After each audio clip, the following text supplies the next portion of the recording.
Only on 2 tonight, a woman says she was tricked into giving hundreds of dollars to a family claiming to be in crisis. But after giving them the cash, she found out it's a scheme that has targeted many people using the name of the Houston nonprofit, The Women's Home.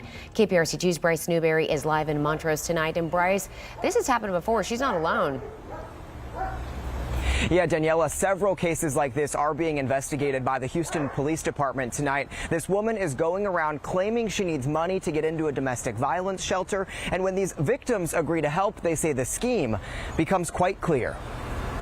Ma'am, ma'am, ma'am, ma'am, ma'am, ma'am. Beth Anders says that's how a woman in a Chevy Equinox full of kids approached her in the Montrose neighborhood earlier this month, begging for help. And I see these children, I'm thinking, man, they're burning up. We need to get them food. We need to get them, safe. The woman claimed to be escaping a domestic violence situation and told Anders to call a number she said could get her help through Houston nonprofit, The Women's Home.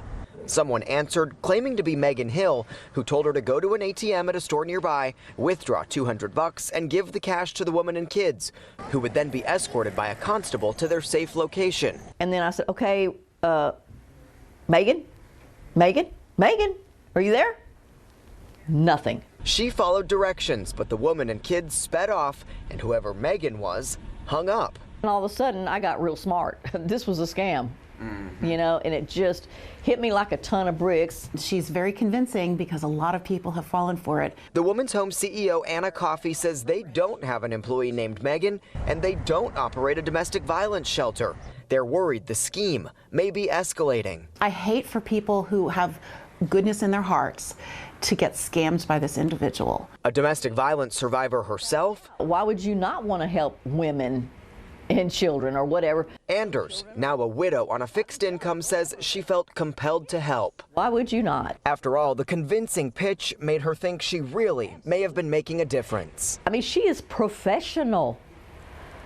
And I'm usually a hard one to sell.